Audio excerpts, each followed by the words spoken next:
The day was 28th of July, 2023. Everyone in the house was soundly sleeping except me.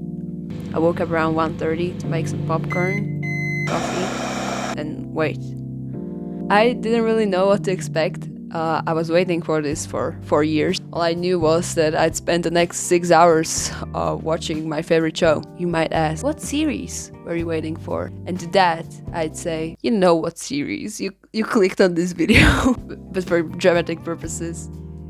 Good Omens. I have a proper poster this time. I hope it's visible. And I also have Coco for people that never saw me before. I made a video and I neither had a poster and I drank iced coffee instead of Coco, so I fixed that this time. I don't think someone that never heard about the show would click on this video, but if you are one of these people, I think you need an introduction. Good Omens is a fantasy/comedy series that's based on a book by Terry Pratchett and Neil Gaiman. It follows Aziraphale and Crowley, an angel and a demon that are trying to avoid the apocalypse by searching for an 11-year-old Antichrist. They're on Earth since its very beginning, so it shows many historical events intertwining with biblical ones, while adding its own twist to them with comedic elements. It has aliens, Kraken, Jesus Christ, witches, and even Satan himself that is voiced by none other than Benedict Cumberbatch. Who's my son?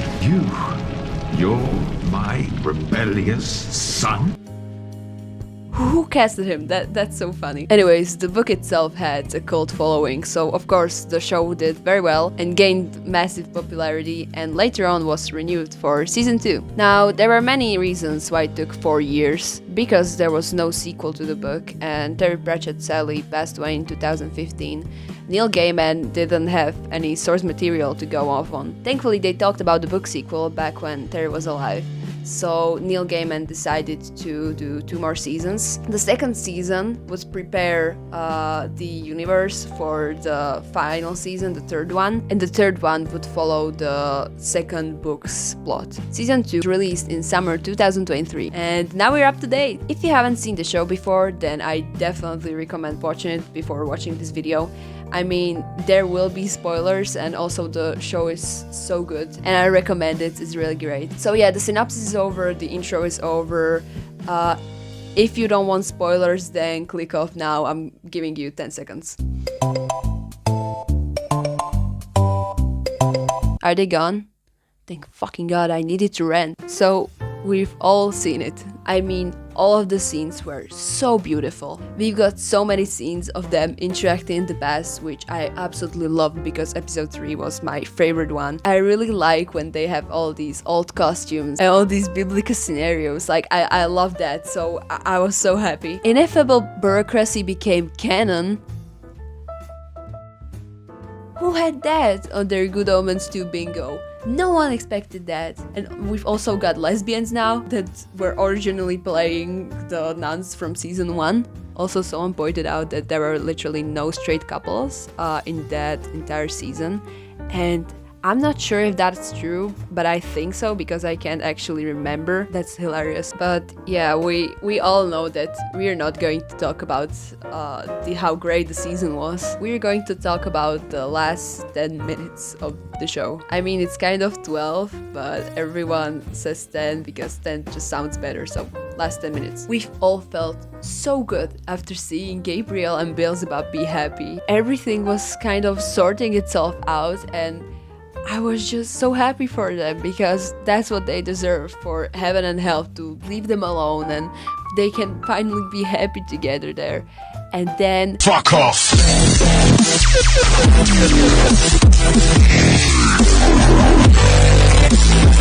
Whatever the fuck happened, and suddenly we only have like a minute left. Crowley left and Aziraphale is entering the elevator, and suddenly we just have these 2 fucking faces next to each other while Crowley looks like he's about to die. We have Aziraphale right next to him that is smiling and he's excited to go to heaven, and oh my fucking god, what was that? I talked about this in the previous video. I've never seen the leak. I tried my hardest not to see it.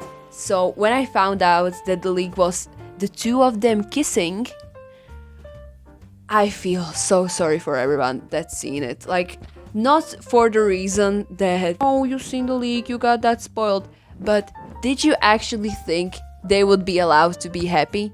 No, because they weren't. That kiss was not that kind of kiss that we expected. They are fucking miserable. I hyperventilated so bad after that episode. I literally couldn't sleep for the next 24 hours. I've seen the version of this. Fuck you, Gaiman.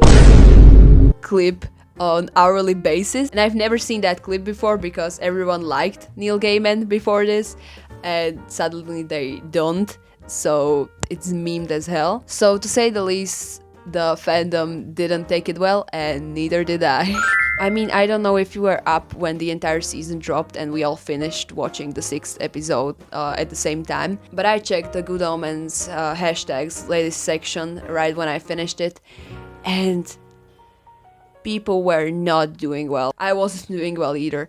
I was a mess, and so was everyone. Mind you, it was 6 in the fucking morning for me, so everyone was sleeping and I was just hyperventilating in my room, and I was reading all these people that were like screaming at God, crying, sobbing, you know. No one was doing well. At the time I'm writing this, it's been 4 days since the series dropped, and I wanted to make a video on it because I feel like I'm witnessing some historic event. Like, this is one of that Tumblr lores. I want to be an internet historian for this tragic occasion. What I've noticed is that people started to cope in the 5 stages of grief order, and I just found that absolutely fucking hilarious and tragic, but mostly hilarious. So I decided to section this video into 5 more parts, in which I'll talk about how it affected people, how is the fandom coping, and what should we do while we wait for another season that will probably drop in 2026. Also, I just want to say that I mean no hate to the Good Omens fandom. I can sound critical sometimes, but I'm just exaggerating for, you know, comedy. People are able to interpret anything as they like. That's totally valid, and take care. So sit back, relax, and watch me hold back tears while I attempt to talk about what did Good Omens 2 do to the fandom. I know it should start with denial, but bear with me. When I opened Tumblr for the first time after finishing the show, hysterically crying and shaking like a leaf, what I've noticed is that people were not handling it well. I mean, at first I just saw posts that were like, oh, aziracrow needs to do an apology dance after this, and, you know, just people joking. But as I kept reading, people are getting more and more angry, both at Neil Gaiman and aziracrow. Like, I've noticed people say that Neil Gaiman was homophobic. What the fuck? There were literally no straight ships. That he created drama so that he can have a cliffhanger at the end of the season, and that it didn't fit the characters. They were out of character and it didn't make sense. And that the season was badly written. And then people are angry at aziracrow. He abandoned Crowley. That Crowley shouldn't forgive aziracrow ever for this, and I quote, "Aziracrow is an abuser and he's only using Crowley. Have we even watched the same show?" It just fucking blew my mind. First of all, Neil Gaiman did a terrific job with the writing. I mean, it was just splendid. And of course it had to end this way. Their relationship needed some work. They're unable to normally talk to each other after 6,000 years. And I mean, it's not their fault. They were in danger for even meeting up every 20 years to have a chit-chat. But now that they're on their sides, they still don't talk, and Crowley doesn't tell aziracrow about what happened in heaven when he was there. Aziracrow has no idea that heaven is trying to restart the apocalypse until the final scene, but I think he goes into the elevator because he thinks he can stop that if he'll be in charge. Like, they couldn't live happily together. Of course, aziracrow was going to choose heaven, but because he wasn't choosing heaven, he was choosing to be in lead of heaven so that he can fix it. Because at the end of the day, aziracrow loves God, and he loves heaven, and he loves people, and he loves Crowley. And he thinks that if he can fix heaven, he can make everything better. And I mean, we all know that it's going to get fixed in season 3. I mean, they love each other, they can be apart. And to say that aziracrow is abusive towards Crowley, aziracrow sacrificed his own happiness for the greater good. he's just fucking stupid. He's not abusive. I just feel like people completely misunderstood what Neil Gaiman was trying to say. He wanted Crowley to be an angel again, not because he thinks that being a demon is evil or whatever. He saw how happy Crowley was when he was an angel, and he thinks he can go back to that happiness if he becomes angel again. But he doesn't see that Crowley has changed.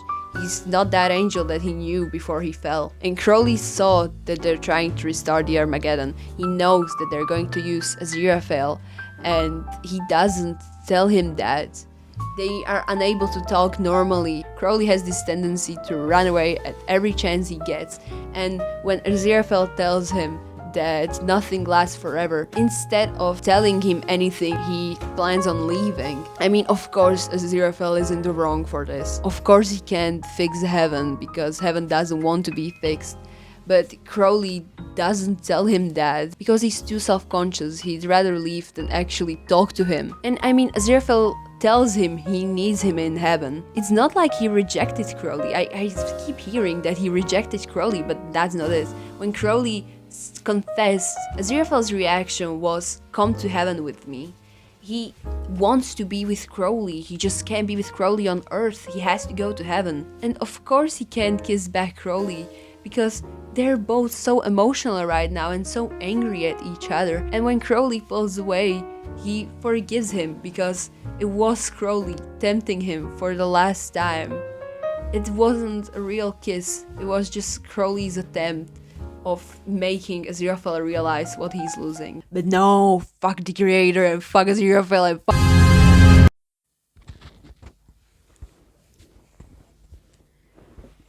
I think it's mainly popular on TikTok, but I'm not sure. Maybe it's also popular on Twitter, but I uninstalled Twitter when the leak dropped because I didn't want to get spoiled, and I'm not reinstalling it because fuck Elon Musk and whatever X is. So people hated Aziraphale for what he did. And I'm smiling like I don't care, but I think we all know that I care. And they were trying to find a way to cope without realizing that maybe they just didn't know Aziraphale that well, and maybe what he did was completely in character. So what they came up with was the coffee theory. Okay, so I'm off script right now. I gave myself like few minutes to just talk about the coffee theory without script, so I can just ramble. I'm so sorry, you can skip this if you want to. So there is this theory, and the basis is that Metatron gave Aziraphale Metatron gave Aziraphale coffee with almond syrup or something, and that the almonds were like a drug to Aziraphale because almonds are apparently like holy in the Bible, and this because they were like holy, it makes Aziraphale like, I don't know, get possessed by God or something, and that when he was making those decisions and everything, he was apparently like drugged by the almonds, and that's why he's all over the place and he's looking like he's confused and he's drugged, like he's not thinking straight because of the almond. That's so funny, I'm so sorry. Also, people say that there is like this really faint miracle sound when Aziraphale drinks the coffee, and for the love of God, I literally replayed that scene for at least like 30 times because I really wanted to hear it, but I'm not hearing it. I don't want to be mean. If you believe in the coffee theory, that's completely okay. But I really hate it. I'm so sorry. Because what Aziraphale did was completely in character. And I mean, of course, let's agree to disagree if you believe that he was drugged. But I personally don't believe it. I also think it would be like really weird writing from Neil Gaiman's side to make like the seasons twist, or, you know, like the angst at the end of the season be by drugging. I don't really like that. I think it just makes way more sense that they were both in their senses. They knew what they were doing. I'm really sorry if I'm mean. I don't want to be mean.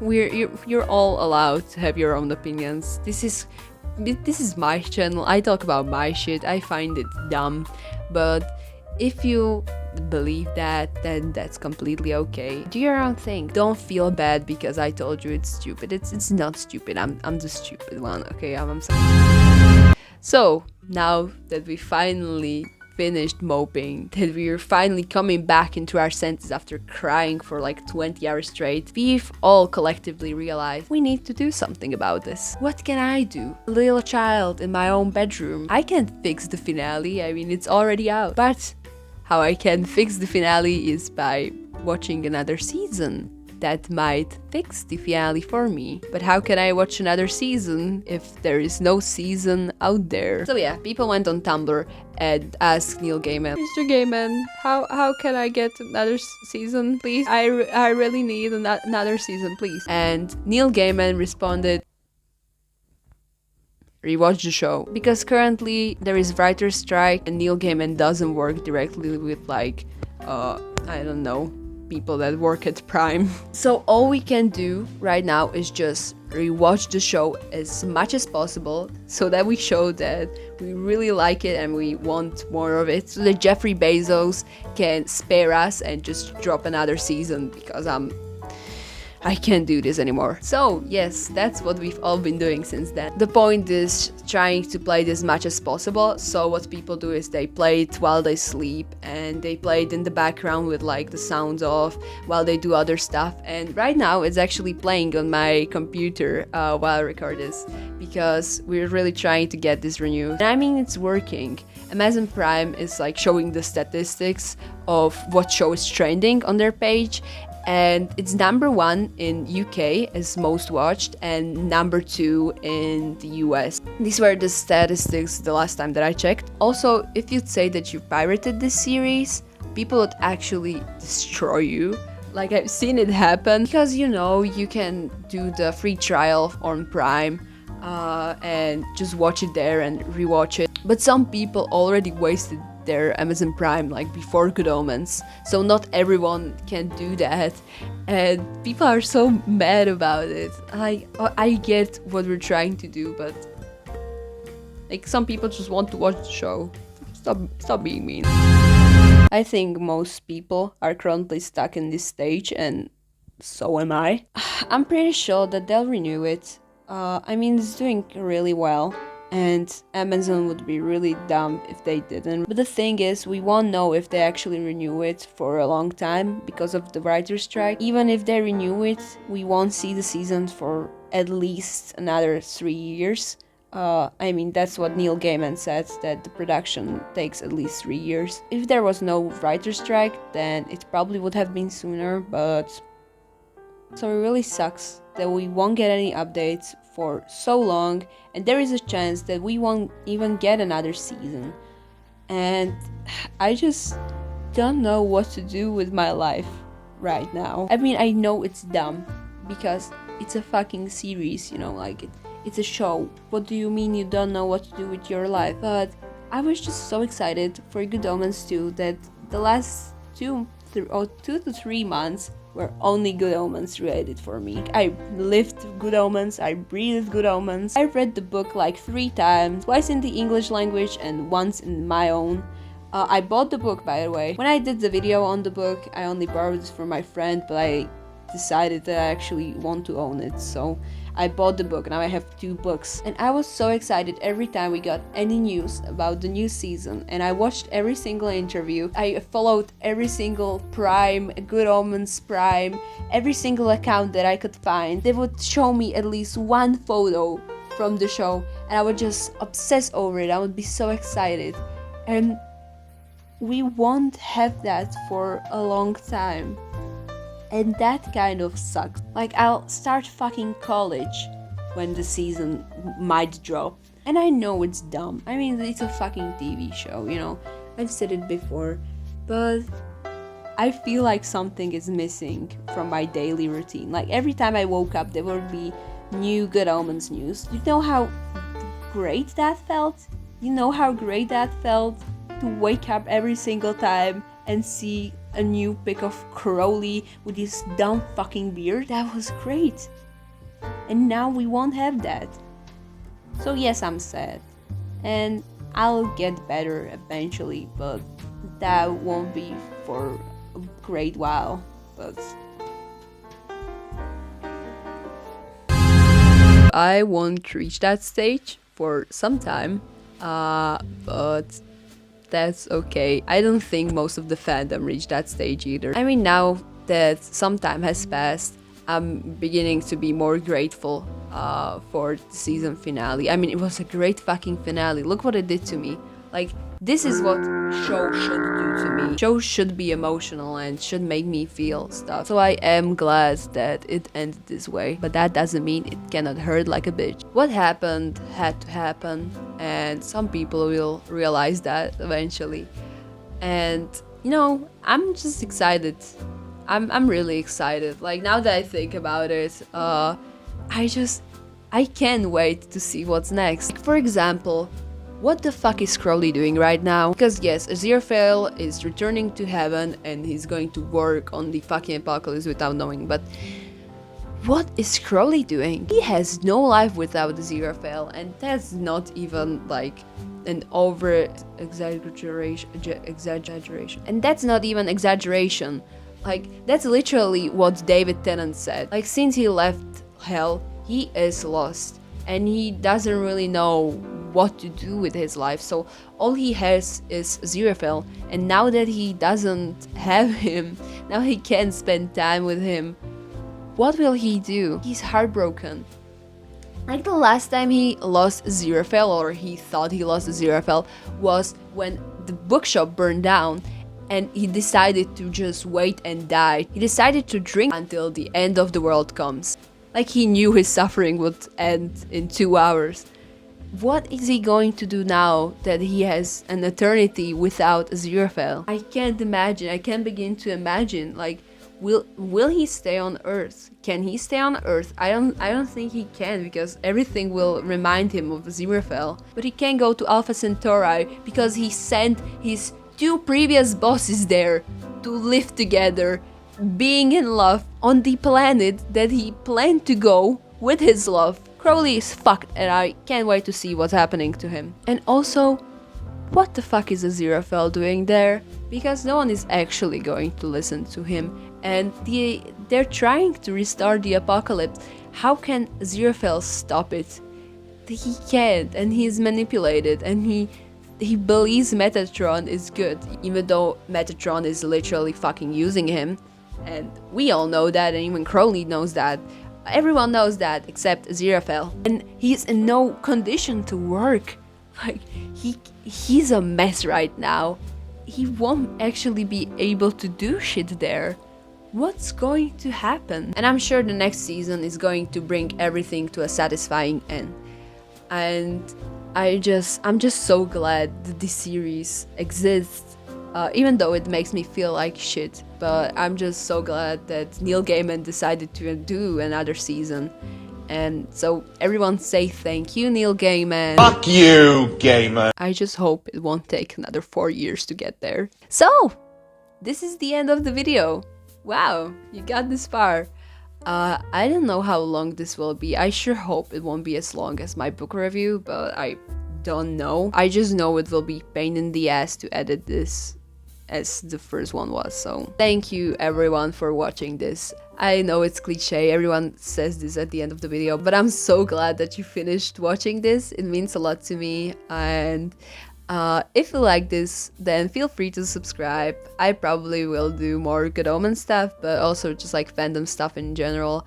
I really like talking, I love making videos, so I will definitely come back eventually. I think I might do a season 2 analysis, like more in detail, because I really like talking about the season, and I need to ventilate my thoughts somehow. I'd love to talk about the season for hours, but that probably won't be until like a long time from now on. So if you want to hear more from me and, I don't know, care about mediocre art and some thoughts that I have every once in a while, then follow me on Tumblr. It's zmantler there, so go follow me there, please. I sure hope that you're doing well after everything that happened. It's been really tough few days, and I get that, and if you're not doing okay, that's alright, but take care. Everything will be fine eventually, like, remember that. They will be happy at the end, I'm sure of it. Neil Gaiman and Michael Sheen and David Tennant, they all love Crowley and Aziraphale, and I don't think they would let them suffer. Anyways, I'm going now, so see you in the next video. Bye bye. Vavoom. Sorted.